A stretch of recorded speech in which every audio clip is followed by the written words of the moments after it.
verses of the Quran that mentions that which the believers will receive provided they have faith. One of them is mentioned in this ayah that we put up on the screen, which is that, O believers, don't worry. You keep going down the path of Iman. We have you. We're watching you. We know that which you are doing, that which you are intending.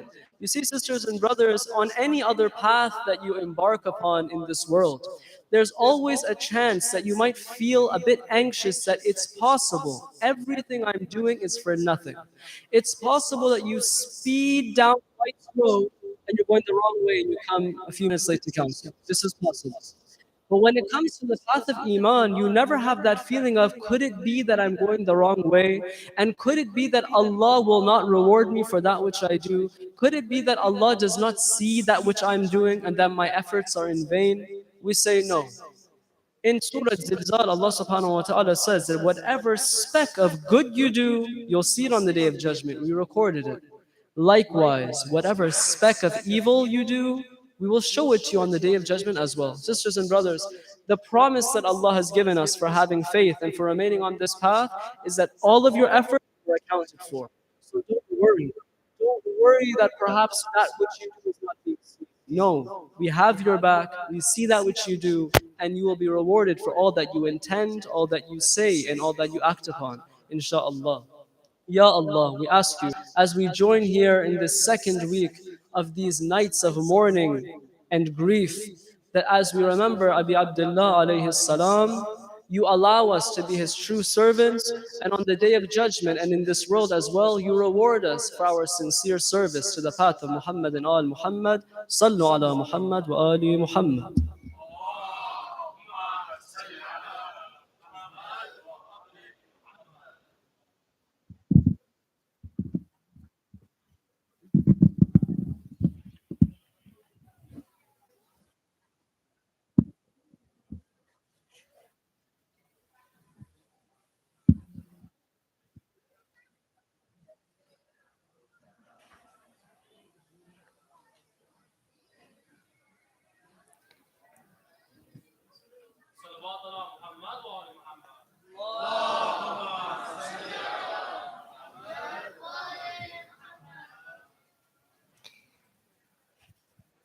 هر شب میخونم با شور و نوا کربلا میخوام ابوالفضل. هر شب میخونم با شور و نوا کربلا میخوام Abul Fazl.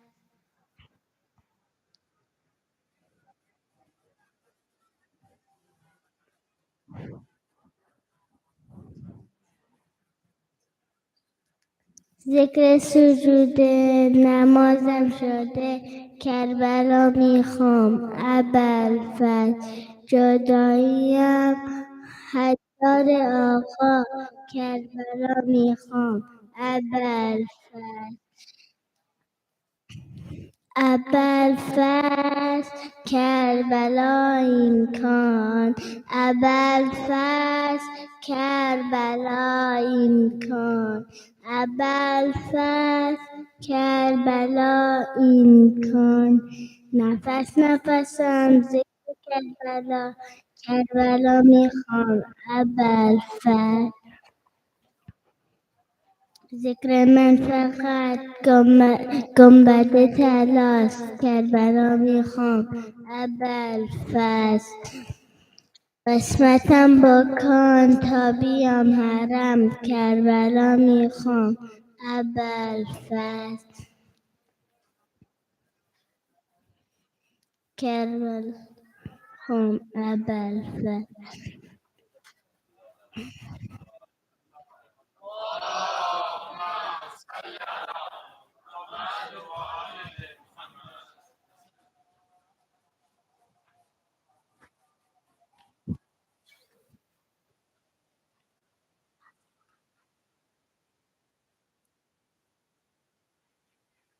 Where's my Abbas gone? Where's my Abbas gone? Hear the thirsty children, hear them and you their hearts are slowly beaming, so you ride out to Farad. Your brother was your master. Before him you never dreamed. To run you was much faster. To require new things. Where's my Abbas gone? Where's my Abbas gone? Oh yes, he nailed the curse. He denied the saints of water. You killed his 6 months son, and you tortured his little daughter. You shackled and abused her. Years are now gone. She asks her headless father, where is my Abbas gone? Where's my Abbas gone? Where's my Abbas gone? Oh, Muslims, when you're thirsty, remember the thirst of Abbas. He rode down to the river, but do not break his fast. If Hussein has no water, and Ruqayyah's lips are dry, then Abbas will have no water, then Abbas would rather. Where's my Abbas gone? Where's my Abbas gone? Where's my Abbas gone? Where's my Abbas gone? Salawat.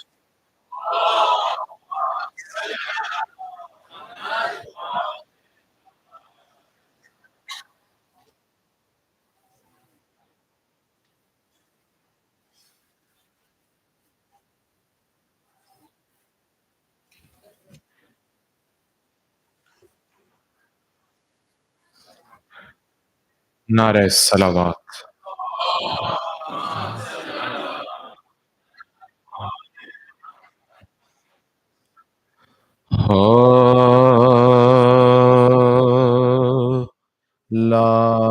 لاش اکبر کی جو مقتل سے اٹھا لائے حسین، نوجوان کو صف اول سے اٹھا لائے حسین، چاند کو شام کے بادل سے اٹھا لائے حسین، جاں بلب شیر کو جنگل سے اٹھا لائے حسین، دی صدا لاش پسر آن کے لے جا بانو،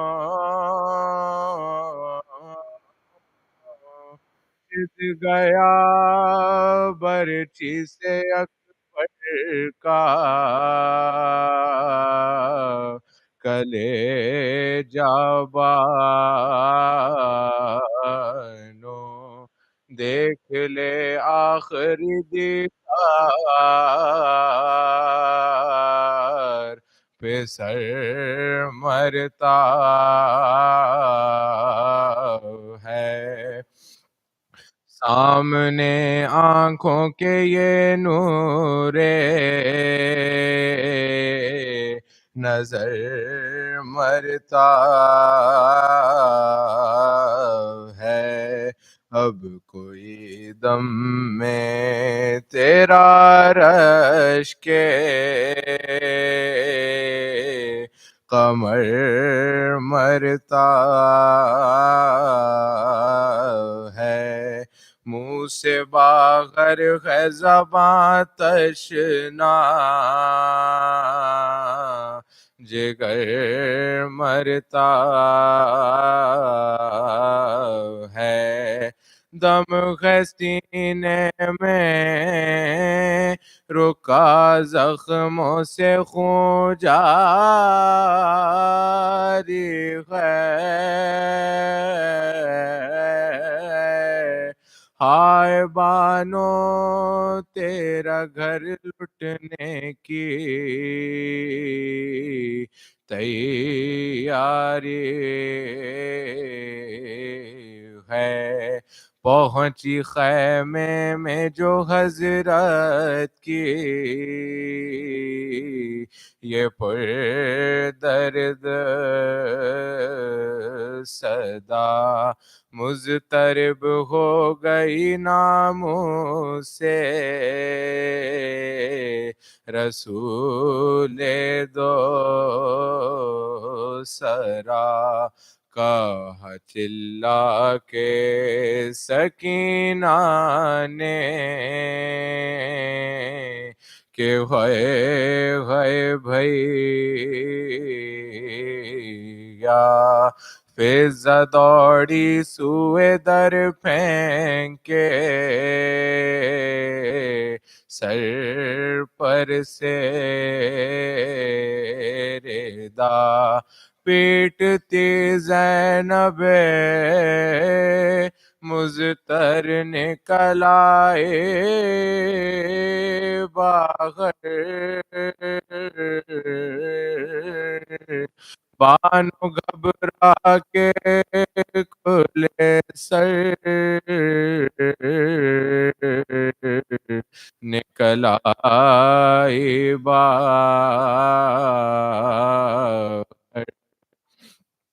شاہ کے کاندھے پہ دیکھا علی اکبر کو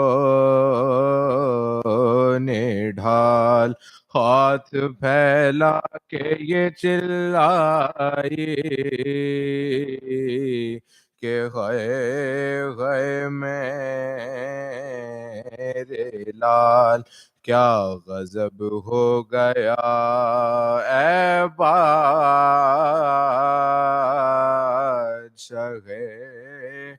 نیک خصال راس آیا نہ میرے بچے کو 18واں سال ٹکڑے تیغوں سے بدن ہو گیا سارا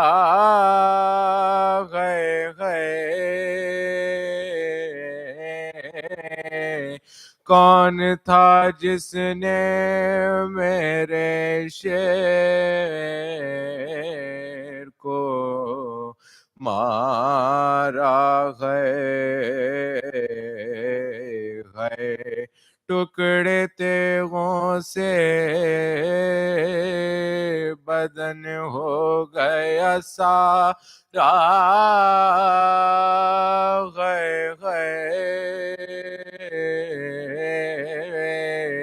کون تھا جس نے میرے شیر کو مارا ہے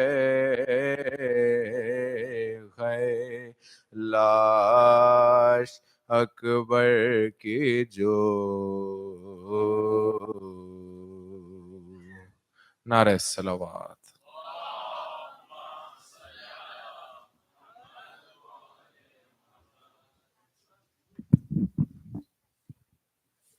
Assalamu alaikum, everyone. The Mahdi Youth Society is honored to be able to host you on these nights of Azah. A reminder that our daily programs begin at 8:45 p.m. with Surah Yasin, followed by Jamaat Maghrib Namaz in the main hall.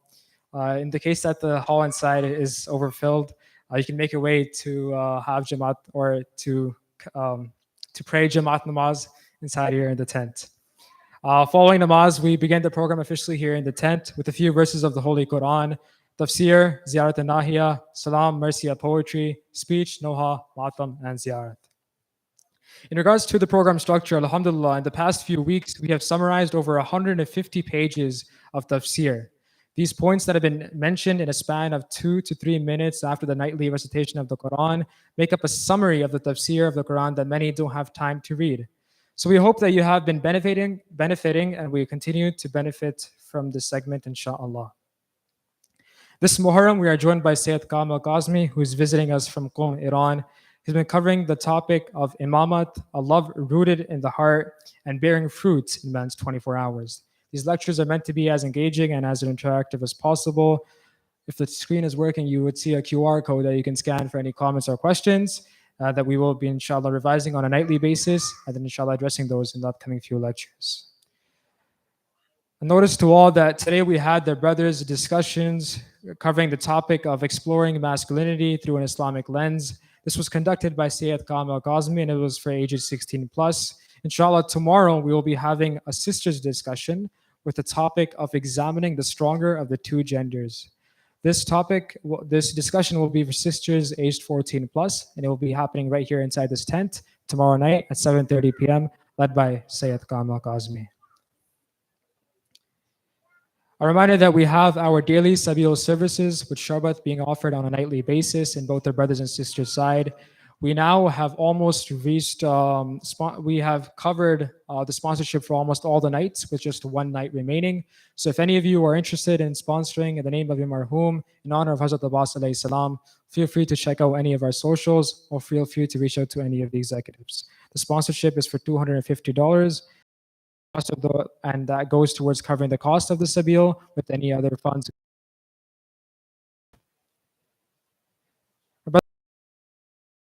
So this is for all Shia community centers across the GCC. There's an Arba'in blood drive organized by ISIJ of Toronto and who is Hussein. They're requesting everyone at Al Mahdi Center to please register and join in the life-saving initiative in honor of Imam Hussein alayhi salam and the Shuhada'i Karbala alayhi salam. This event, this blood drive, is taking place on Saturday, September 2nd, 2023 for all GTA centers.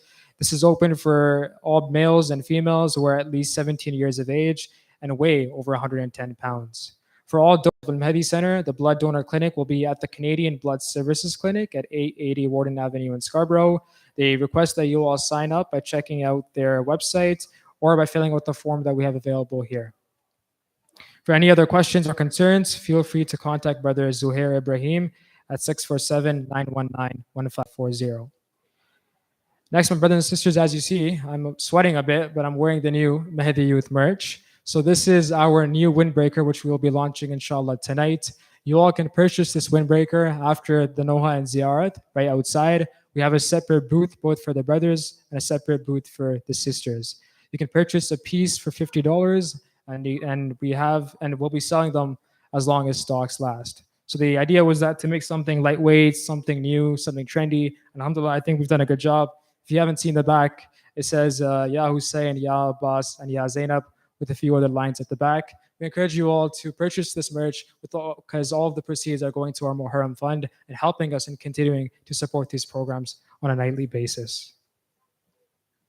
Just a few housekeeping items. A reminder to all brothers and sisters that as the recitation starts, all the way from Quran, we request that everyone be as quiet as possible.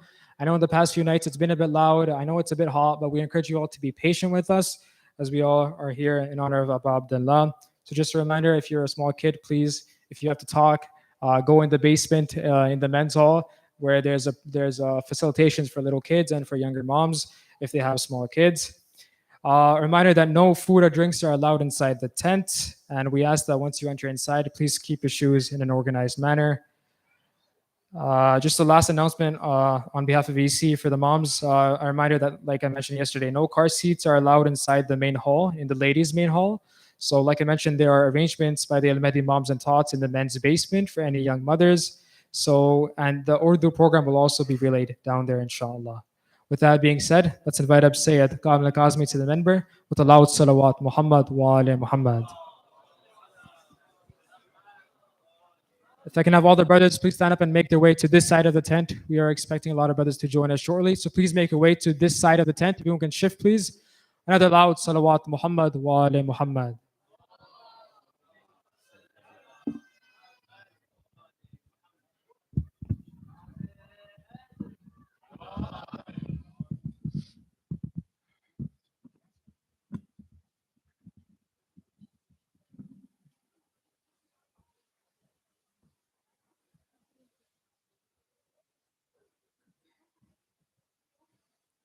أعوذ بالله من الشيطان الرجيم بسم الله الرحمن الرحيم وبه نستعين الحمد لله رب العالمين وصلى الله على محمد عبده وآله الطاهرين.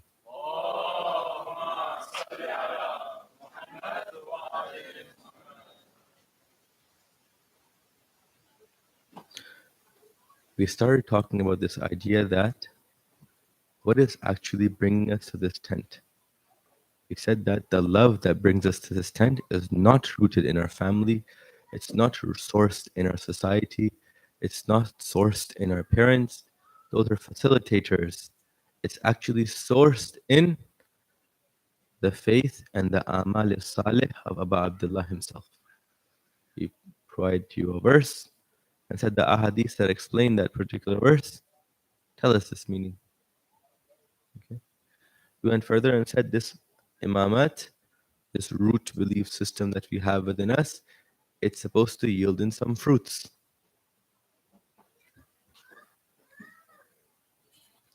So we said we have to make sure that we have a real tree and not a fake one, because the fruits that we're looking for are extracted from a real tree. They don't exist as a product of the fake one. We went further. We said that, well, what can affect a tree? What can affect this tree of our belief system and eat it from the inside, make it hollow entirely, such that now it can't give us any fruits? We said one thing that could do that is termites. So the actuality of a termite then for our root belief systems was waswas. That before we get into how waswas affects our root belief systems, let's look at what waswas actually is as an entity. Let's look at this termites. That waswas, it's non-divine whispers. Okay. We talked about the idea that man's heart has two ears that allow for these whispers to come in. One divine ear that allows divine inspiration to come in, the divine cargo, and one, the non-divine. We said we have two landing strips in our heart, two sources of input. Okay. We talked about its development and how they develop and some rules associated with that. Then we went further. We said, well, how does waswas affect man? We said, well, it at least affects man at the level of action. Then we said, okay, it also affects man at the level of relationships.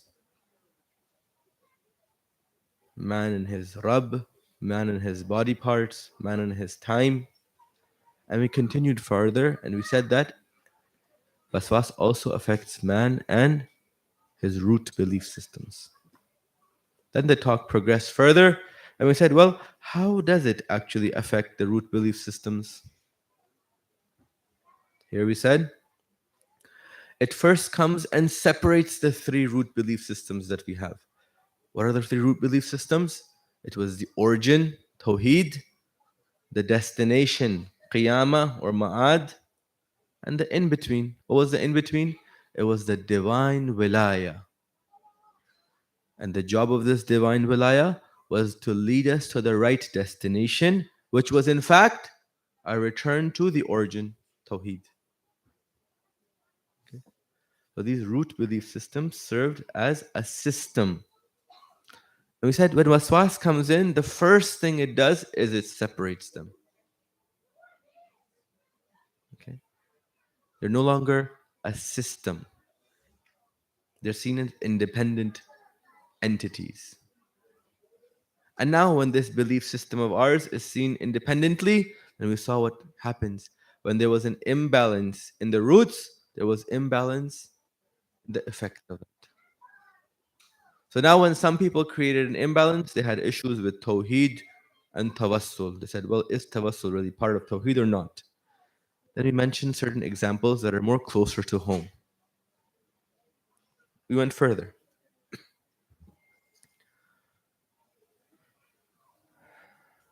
We said, well, this idea of imama, this idea of divine wilaya, what are the multiple methods that are present in our deen when we're studying it?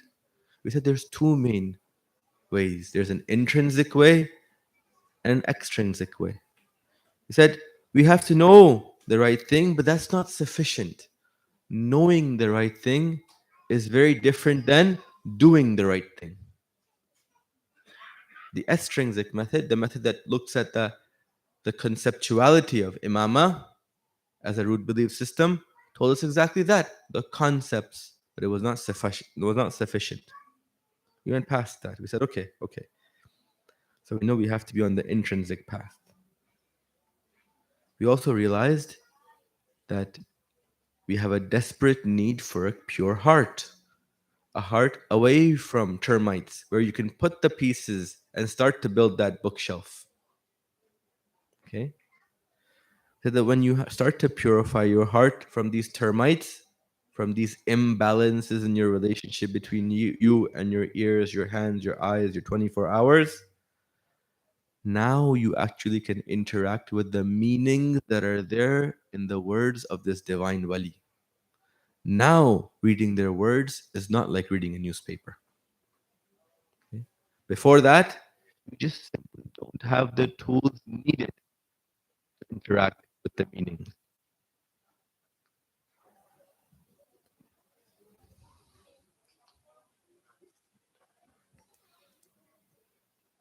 So, expectation to interact with the meaning while there are termites in the heart, it's not going to lead very far.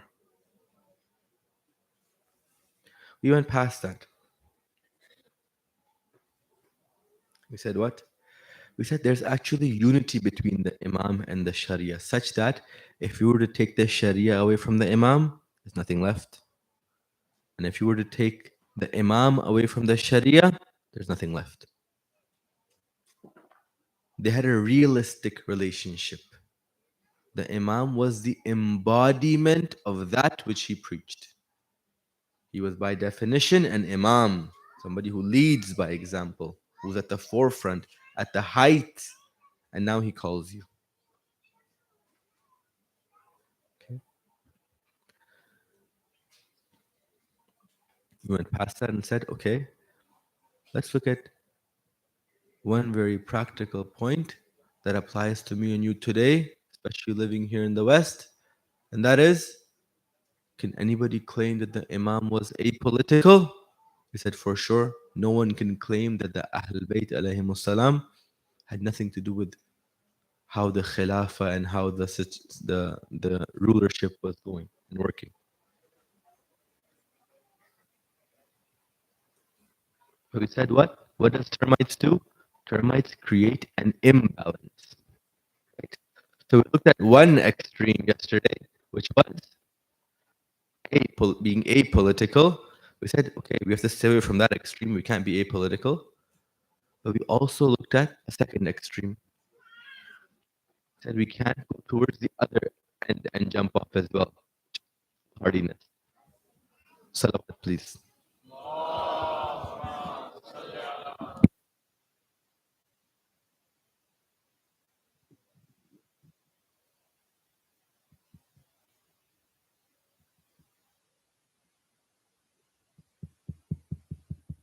Okay.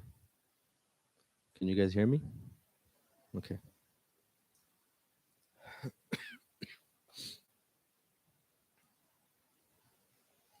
Where did we leave off? We said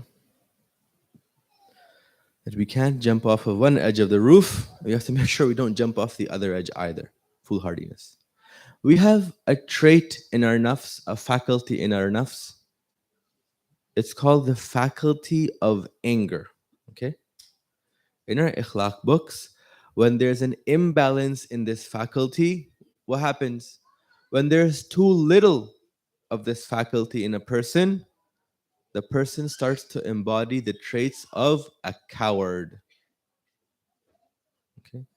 This typically leads to being apolitical in nature, neutral. I don't want to, somebody else deal with the issue.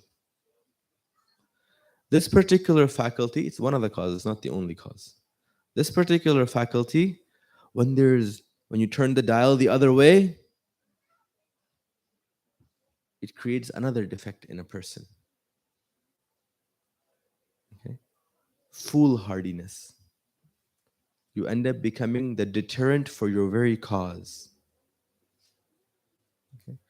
The right balance in this particular faculty yields in a trait in man, according to our ethics books. The right balance yields in a trait, and that trait is called courage. According to our akhlaqi books, our ethics books, the books of Marhum Naraqi, father and son, before them and after them as well. When this faculty, the faculty of anger, is maintained at a balanced position, now you have the trait called courage. So, courage is in fact the byproduct of a balanced approach. It's courage. We said the role that is played in the court of Yazid is different than the role that is played in the battlefield of Karbala. Neither are apolitical, but the method and the role played is balanced, appropriate to the situation that you find yourself in. And we concluded the lecture there. Salawat, please.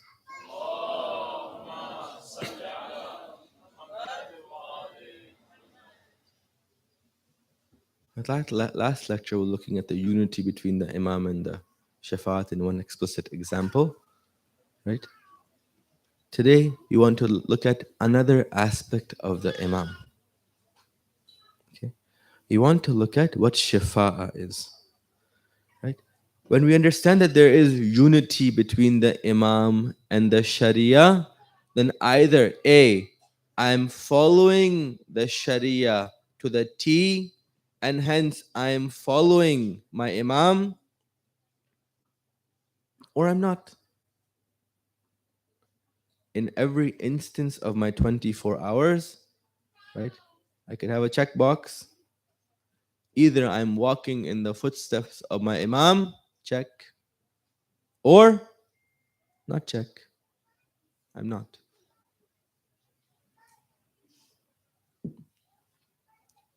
If I'm not,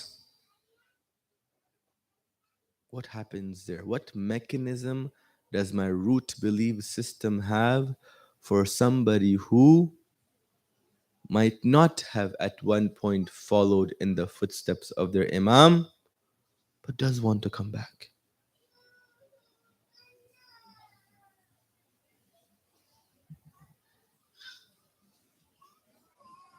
This is the mechanism of Shafa'ah.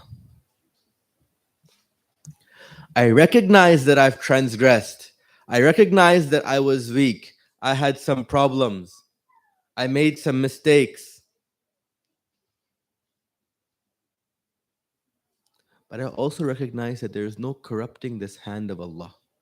If I want to follow Him, there is no other way. I have to follow Him, and He is the embodiment of the Sharia.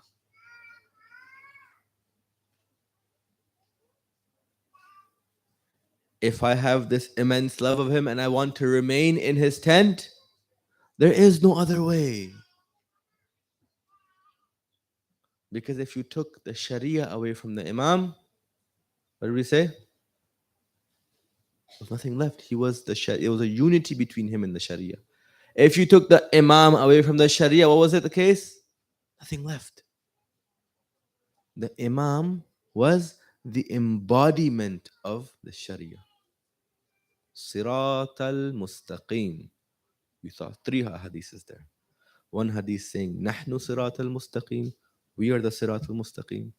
One hadith said that the Sirat al-Mustaqim is in fact the religion that Hazrat Jibreel brought down to the Prophet.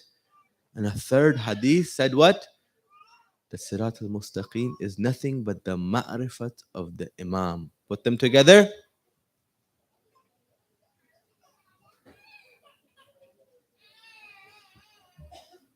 The straight path to the right destination is nothing but the Sharia, and the Sharia is nothing but the Imam. There's a unity in these 3 things. The divine wali embodies the guidance that he is giving you. Okay? So I recognize that. I recognize that I have this deep love for Abu Abdullah, this love that no one can take away. Year in, year out, things can happen. But this is one thing that's true. When it comes to the mention of Abu Abdullah, I have that. You don't have to tell me to be sad. On the day of Ashura, I feel sad. On the day of Ashura, I remember him. When the moon of Muharram comes, you don't have to tell me. I'm looking to go to places where his name is mentioned. Okay, so I have this wudda in me. It's a blessing from Allah. Why is it a blessing? Because it's the thing that keeps pulling me back, saying, listen, you might have termites. And if you do, if you truly want to remain in the tent of Abu Abdullah, then get rid of those termites. There's no corrupting the hand of Allah. Okay, so what is shafa'ah? Typically, what's understood of shafa'ah is that on the day of judgment, Allah subhanahu wa ta'ala will tell his angels, according to my system, this guy is supposed to go to hellfire. Take him and throw him in hellfire. Okay?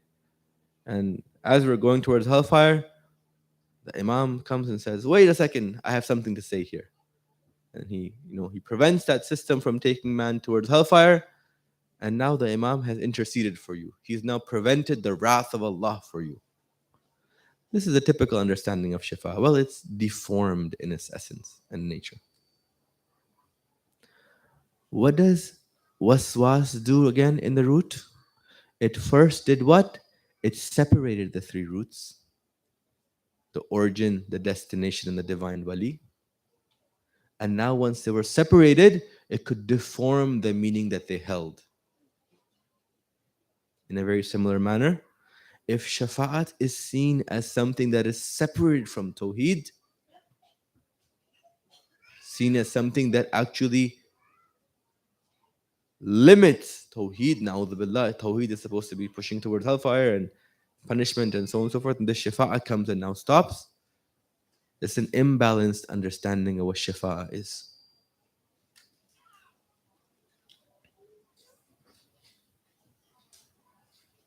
So what's the right definition of shafa'at?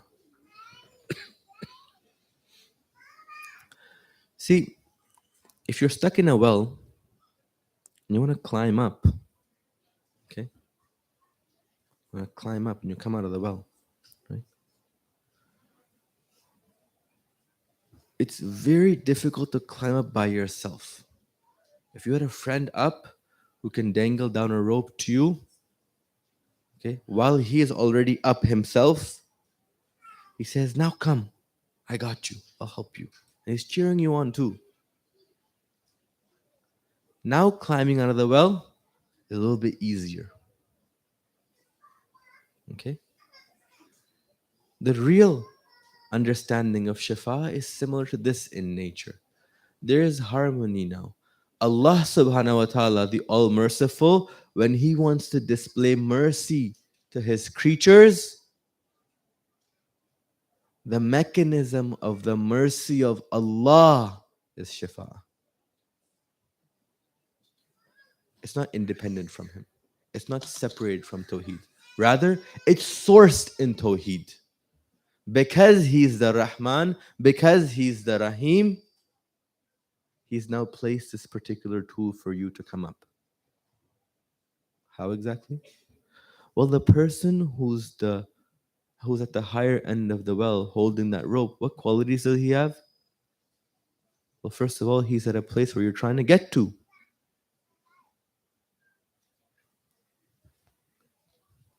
Secondly, he has the power to be able to pull you up.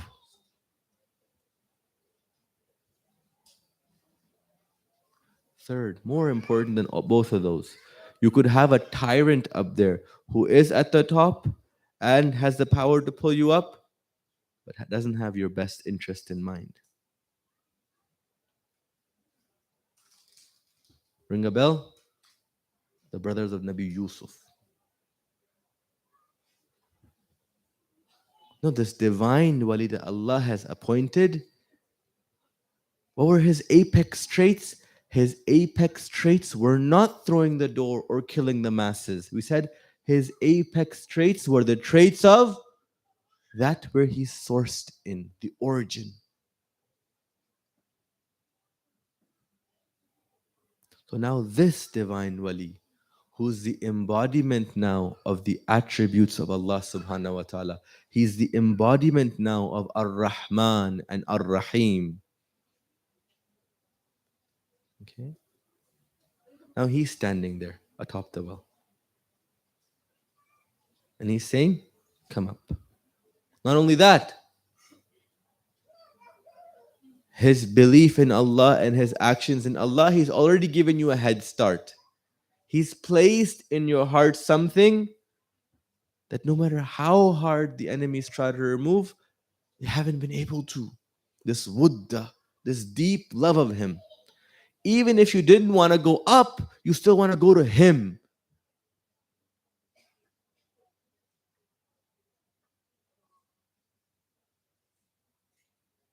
Salawat, please.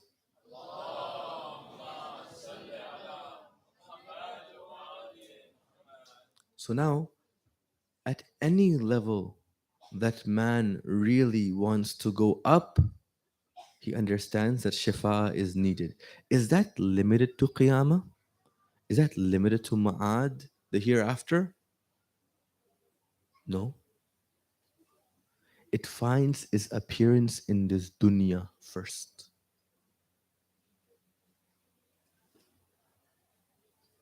See, ma'ad, the destination, is nothing but the journey's end, right? If I started walking towards Kingston, Ontario, which is that way, let's say, can I somehow end up in Waterloo, which is that way? No. So the attempt to reach the right destination is actually found in the very steps to get there. If I want to attain shifa'a in the hereafter, I have to try to attain it here first.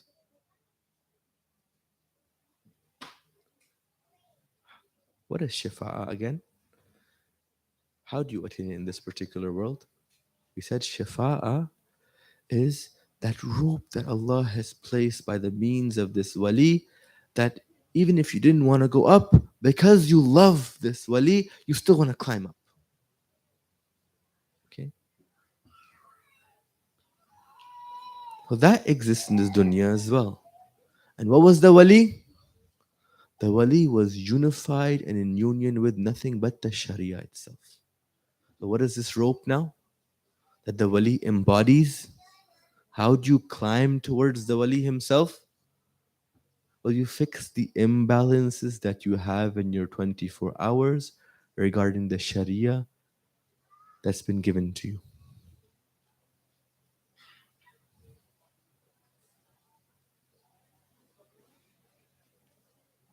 So if you're somebody who listened to music, you're somebody who ate some things that you shouldn't have eaten, you wore clothing in a certain way that you know the imam of the time for sure is not happy with you wearing that type of clothes, you perhaps saw some things in your life that you know for sure the imam of the time, if he was standing beside you while you watched those things, he wouldn't be happy with you. Then it's you who's after the shifa'ah. The shifa'ah is something you need. As long as you still have the wudda, as long as you still want to be close to that person at the top of the well.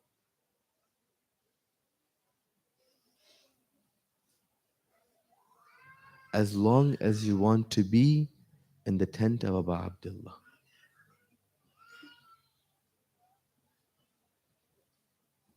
Salawat, please.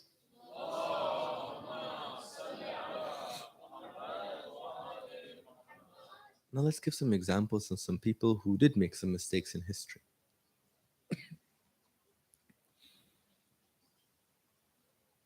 We have a great scholar.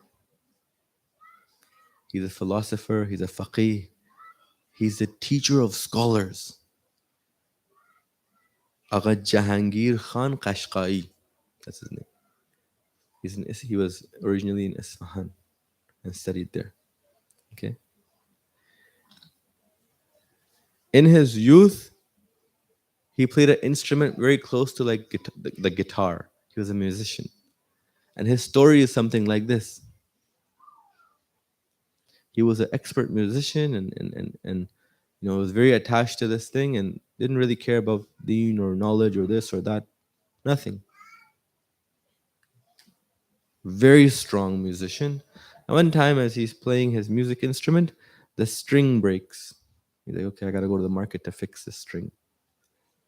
He takes this instrument of his, he goes to the market, he's looking for someone to fix the string.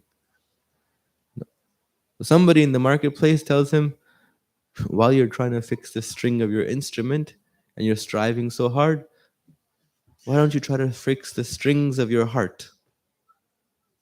And he gets deeply impacted by that. It is sincere, these words of this particular person sincerely touch him. Okay? He says, where can I fix the strings of my heart? That person takes him to the Hawza in Isfahan, says, this is where they teach you how to fix the strings of your heart. He ends up becoming one of the top scholars of his time. Not just his time. Many teachers of Islamic philosophy and ethics and fiqh call him teacher. What's another story? A story more close to Ashura. We have the story of an individual who took 1,000 strong, who stopped Abu Abdullah from either going forward towards Kufa nor going back to Medina.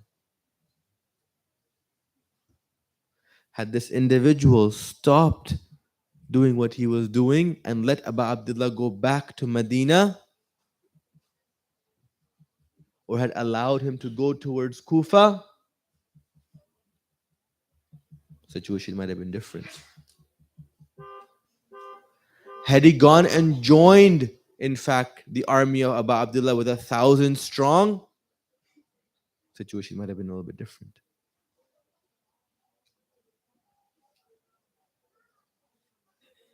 We saw in the story of Hur that you can have a lifetime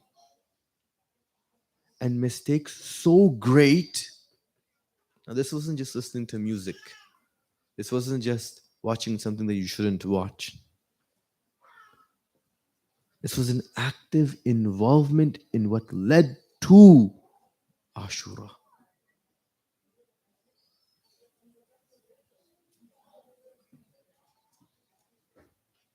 So you could now have yourself in that particular position and still be somebody who is able to receive this shafa'ah. I'm giving these examples. We're going to discuss exactly why they got it. What was did they win the lottery? What happened exactly? Was it a chance encounter only and that's it? Let's see. We have another example of the magicians of the court of Fir'aun. When Nabi Musa goes into the court of Fir'aun and he's telling Fir'aun, listen, you have to believe in my Rabb. I'm coming from my Rabb. I want you to stop doing tyranny. You are not the Rabb. In fact, Allah is the Rabb. And here's some miracles of mine. Here's some proof of mine. And now Fir'aun calls on some magicians of his. He says, if you really want to battle, come battle with these guys. So these guys are now representatives. They're the forefront army of who? Fir'aun.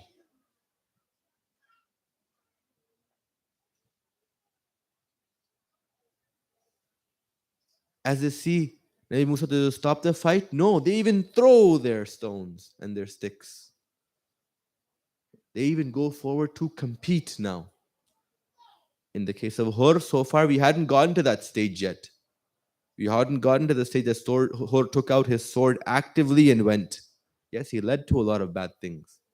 Now we have these individuals who now throw their serpents and now they're in combat with the Nabi. Even at that stage, Shafa is present for them.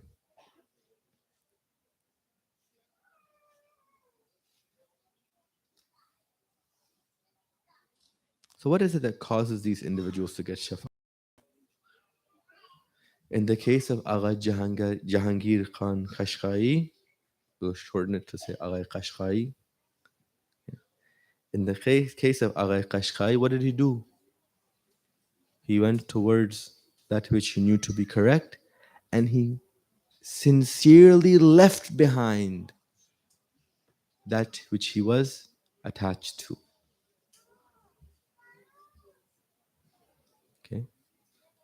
He said, I don't want to be at the bottom of the well. I need to be at the top. What served his inspiration? He liked being at the top itself. He wanted to fix the strings of his heart. Okay. Let's go to the second one. Second scenario. In the example of Hazrat Hur,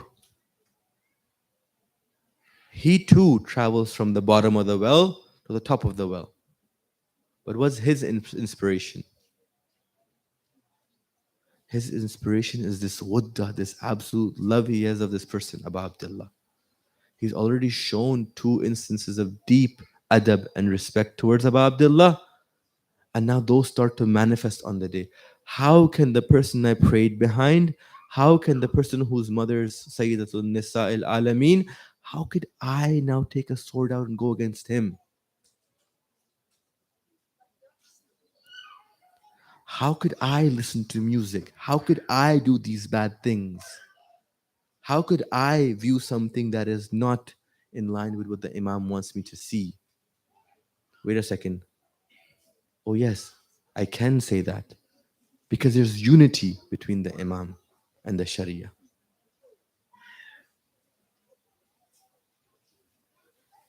So the motivation that Hur has is slightly different. The motivation that Hur has is the motivation that stems from the person standing at the top. I can't be at the bottom of the well, I have to be with him.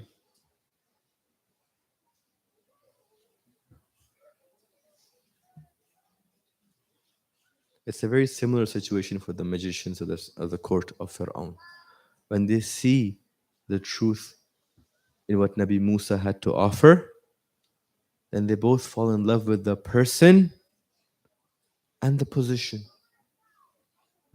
Then you want to go up. To what extreme do they go till? Pharaoh says, cut their hands and their feet opposing.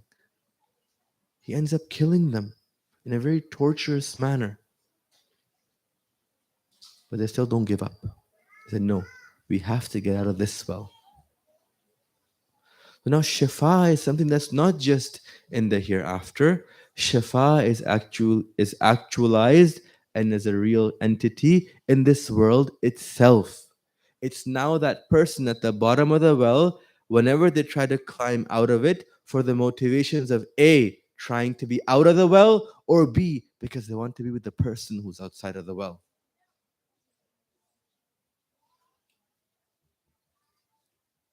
Okay. This is what Shifa is. Salawat, please.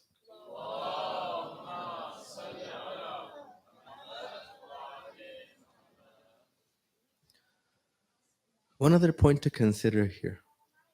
Look at the sunnah of Allah.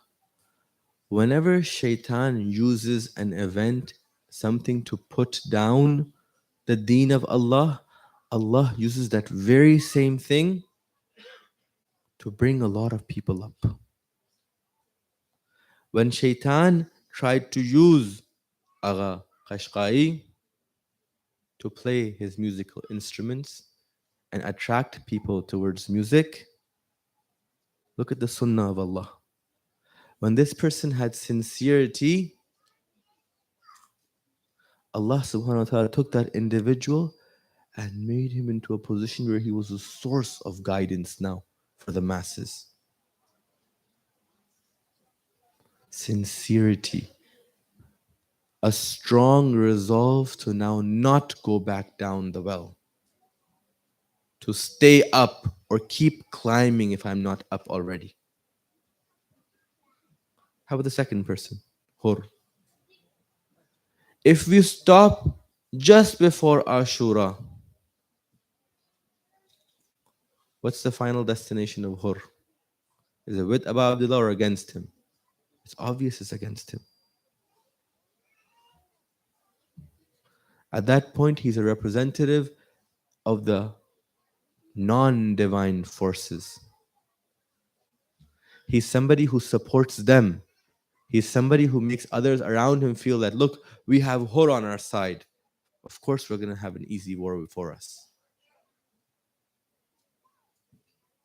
Shaitan aims to do that with sincerity when this person wants to come out of the well.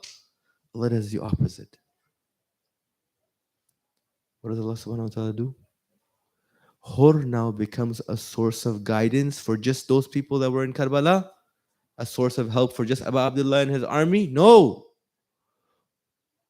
For 1,400 years plus, he's caused billions of people in this time to go towards the tent of Abu Abdullah. The sunnah of Allah holds.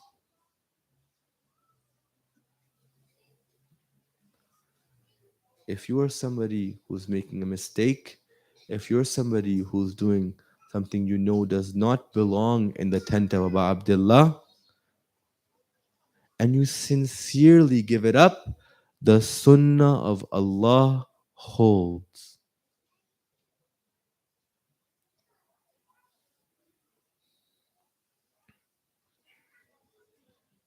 Another salawat, please.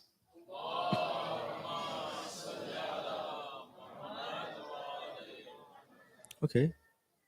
So what does this mean? Does this mean that now I say, I'm sorry, astaghfirullah? That's it, done, problem solved? But let's go back to the stories. Al Qashqai, did he just say, oh yeah, I should probably fix my heart? Let me leave the musical instruments, that's it. Neither did he stop at the appearance of an apology, nor did he stop at relinquishing of the mistake. He went a third step, which was what? Proceeding towards the opposite direction. If you want to come out of a well, simply recognize that you have to go up, and preventing from yourself from going down is not sufficient from actually coming out of the well.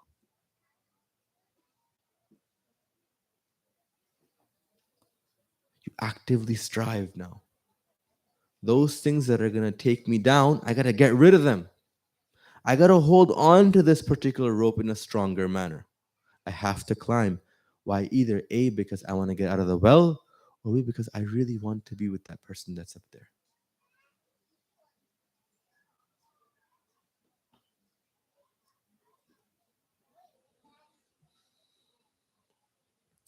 So we come to this now final point of today's lecture. What is Jubran? What is now, how do I recompense and how do I fix? I've made a lot of mistakes. I listened to music. I had A, B, C, D, all the way to Z in my life. Okay. How do I know go back? How do I know? I can't travel back in time. Can't get rid of those things. The simple question is, what do I do now? Well, very simple. The first thing to do is have an immense regret on the action that which I did. If I can't conceptually separate myself from the event and say, I am not that. If I can't even bring it to the presence of the mind, this notion that there's no unity, no actuality between me and this sin, there's no hope of bringing it to the presence of the heart. So the first step is an absolute resolve. I know the things that I do that Abu Abdullah does not like. The first things, the first thing to do is I commit. I said, those things which I know Abu Abdullah does not like, I have to have a resolve to stop them. What's my motivation? It's either the top of the well itself, the position, or the person standing there. These motivations aren't small.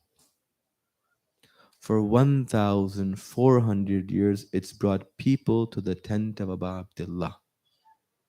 People have given their arms and their kids and still upheld the mention of Abu Abdullah.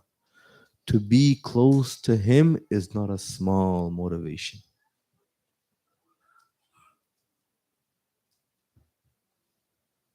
Okay, I make that resolve.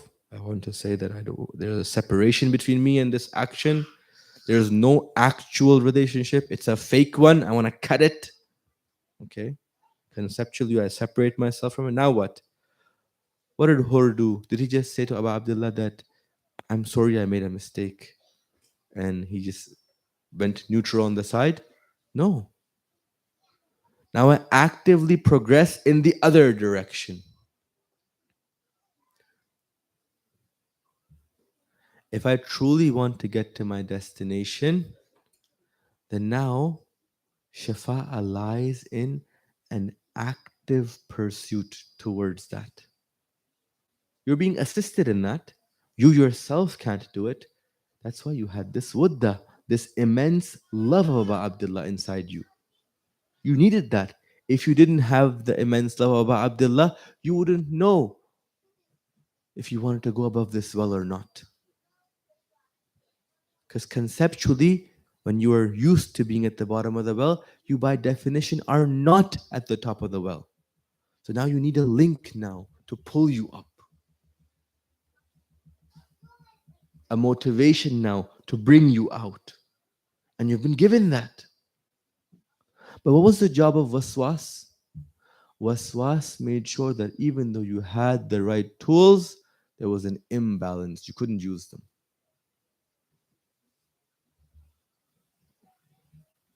This is how Waswas affects the root belief system of Imamat.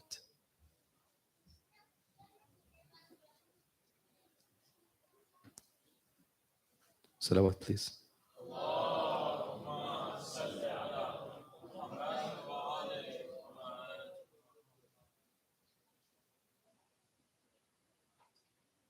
What happens to a person now when they reach that position?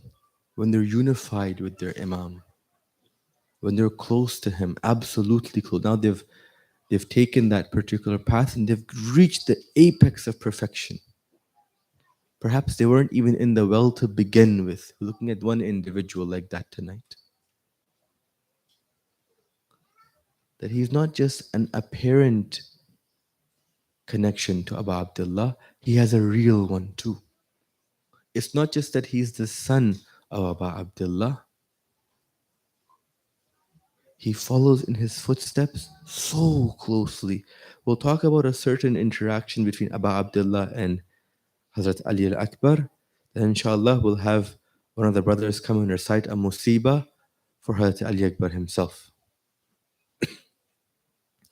See, as they're traveling towards Karbala,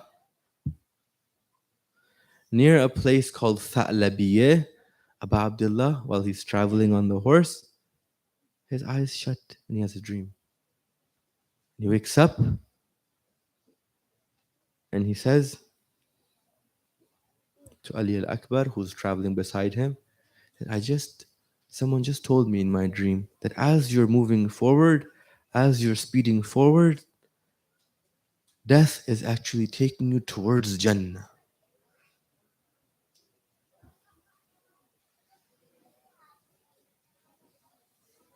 Ali Akbar over here could say a lot of things. He could say, Alhamdulillah, we are the noble family of the Prophet. That's where we belong. We belong in Jannah, going the right destination. Ali Akbar says for something very specific. He asks about Abdullah a question.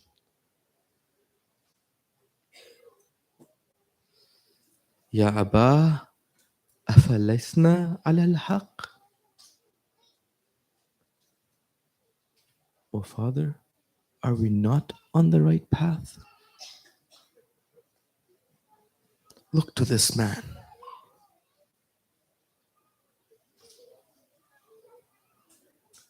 O father, are we not on the right path? Ba Abdullah tells him, says, yes, Bala, Ya Bunayya, oh my beloved son. This love of Abu Abdullah is not an emotional one. This person, Ali al-Akbar, is the embodiment of the deen as well. He's gone to the point where he is now, both in his form, in his mantiq, and the way he speaks, a true representative of the Nabi of this deen. This love Abu Abdullah has of the son is not an arbitrary one. Abu Abdullah tells what to him? He says, Bala ya bunayya. By Allah, we are on the right path. Then Ali Akbar comes and replies to Abu Abdullah and says, Oh Abu Abdullah, oh my father, then it doesn't matter. There's no fear in death for me.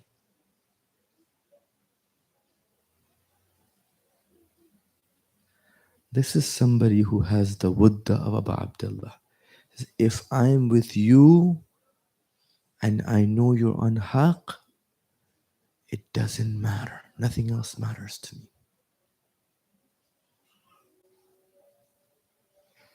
Oh Abu Abdullah, I'm in your tent tonight. I'm with you. And for sure you're on haqq. Nothing else matters. The difficulties and the tribulations, the swords and arrows that I have to bear, be it the physical sword and the physical arrow, or be it the swords and arrow of my own carnal desires, I'll bear them. Nothing else matters. Inna lillahi wa inna ilayhi raji'un. Inna lillahi wa inna ilayhi raji'un. Recite together, please. Assalamu ala al-Husayn.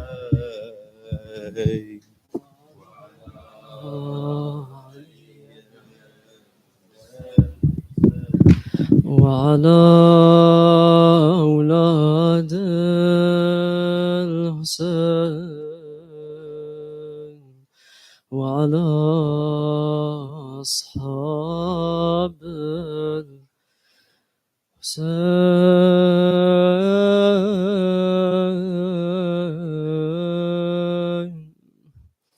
Hussein, you are the embodiment of perfection. Ya Abu Abdullah, you and the Sharia are one. There is no removing goodness from you, Ya Abu Abdullah. Whatever is Kamal, whatever is virtue, you have it, Ya Hussein. We've come to a moment where Abu Abdullah wants to manifest the ayah of the Quran where Allah says, لَن تَنَالُوا الْبِرَّ حَتَّى تُنْفِقُوا مِمَّا تُحِبُّونَ. Some of you understood. It's the night of the 7th. A moment comes in the camps of Hussein where no one remains but his Ahlul Bayt. Please stay in your tents, O Ahl Haram of Hussein. but the moment must come. خرج علي ابن الحسين. If anyone had to come out, the ladies did not want this one man to come out from the tents. The first from the Banu Hashim to come seek permission has arrived.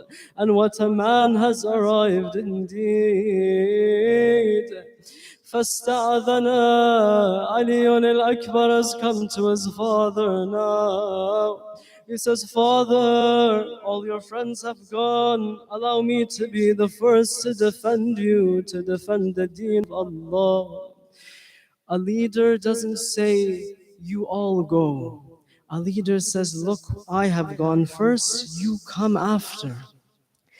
It's not the case that he sends his friends and then afterwards he says, you all keep going. There's a reason why the companions went first. Normally Hussein would send his own first. The companions insisted, we will go first. None of the Banu Hashim will touch the battlefield before us. And I think it was a wise decision. Do you know why? I think when the companions said, we will go, the Banu Hashim shall not touch their swords. It's because they didn't want to see that moment when Abu Abdullah looked his son up and down, وَبَكَى. He looked up to the skies and cried out, Allahumma ashhad ala hadha al-qawm. Ya Allah, you bear witness. فقد برز إليهم غلام أشبه الناس خلقا وخلقا ومنطقا برسولك. Ya Allah, whenever we miss Rasulullah, we'd line up to look at this young son of mine. Abu Abdullah looked out into the crowd of the enemies. When Abu Abdullah would face the enemies, he would speak to them, he would advise them. But now that he sees Ali Akbar has his armor suited, he looks at Umar ibn Sa'd and he says, may Allah curse you. May Allah curse your womb. May Allah curse your ancestry and your descendants in the same way that you are cutting off my rahim. This is a difficult moment for the Ahl Haram. With all the companions, the news is spreading in the camp of Hussein. Habib has gone. Zuhair has gone. The loyal friends of Hussein have all gone one by one. But Ali Akbar is different. When Ali is making his way one by one, the women begin to surround him. Ali, irham ala ghurbatina. Have mercy on our hearts, O Ali. One part of the musibah is this. Ali is not like any other warrior. Ali is from Banu Hashim. He goes forward onto the battlefield. Ali is young, but he's at that age where he's a warrior like no other. Ali puts up a fight, he puts up a battle like no one had seen on that day.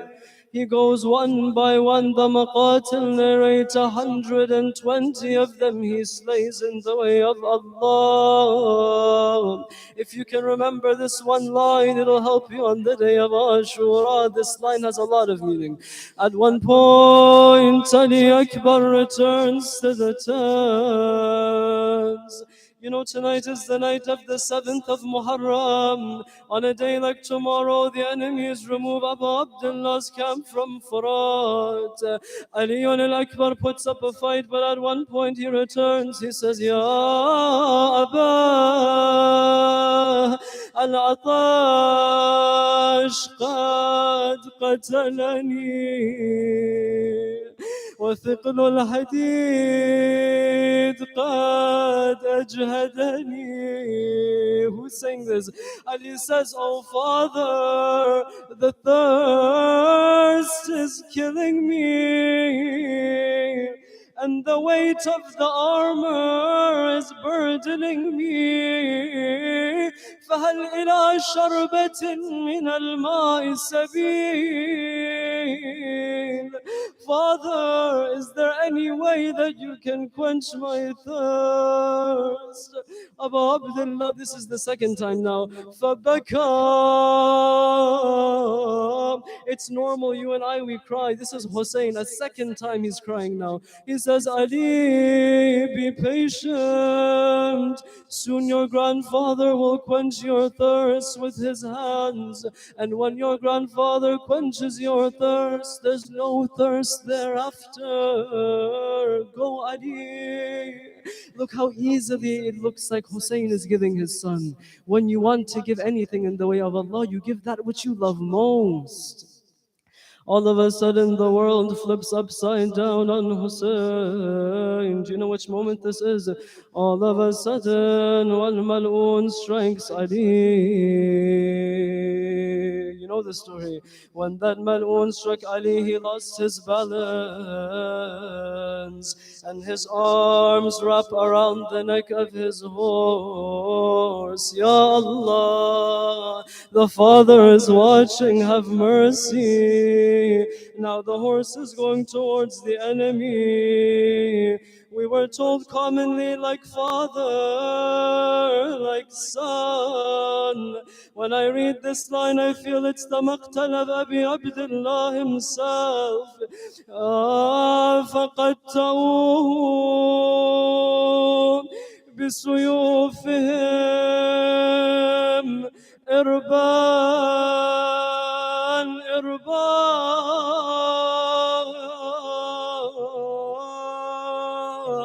Whoever had swords struck with their swords. Whoever had spear, la ilaha illallah. I want to tell you what happened at Furat, and I'll come back to Ali. Have some context of what Ali says here. His call is very important. When Abu al-Fadl al-Abbas lost his two arms, and an arrow was pierced in his eye, and now he's on the sand of Karbala, he calls out to his brother, Ya Akha, Adrik Akhak. When you call out to your brother for help, it means your brother can still help you. Ali doesn't say, Ya Abba, Adrikni. He says, Ya Abba, Assalamu alayk.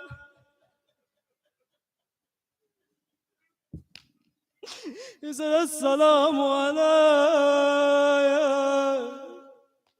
هذا جدي رسول الله.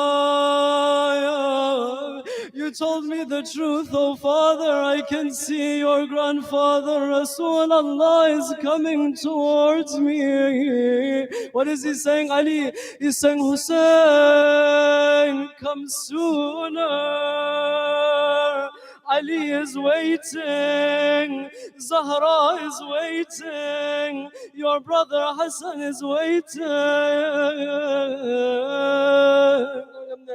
Allow me to say this. When a father is watching his son in this moment, you would expect on the battlefield he would rush to his son. Somehow the Maqatil say that Zainab reached Ali first. Wa Aliya. Abu Abdullah reaches Ali now. Don't be afraid. On this night you can cry loudly. Do you know why? Because Hussein himself in this moment cried loudly. But his tone in his cry is different. When Ali was going to the battlefield, he said, Ali, go. Rasulullah is waiting for you. Now he says, قَتَلَ اللَّهُ قَوْمًا قَتَلُوكَ يَا Ali. May Allah kill those who killed you. على الدنيا بعدك الأفان. This world has no meaning without you, Ali.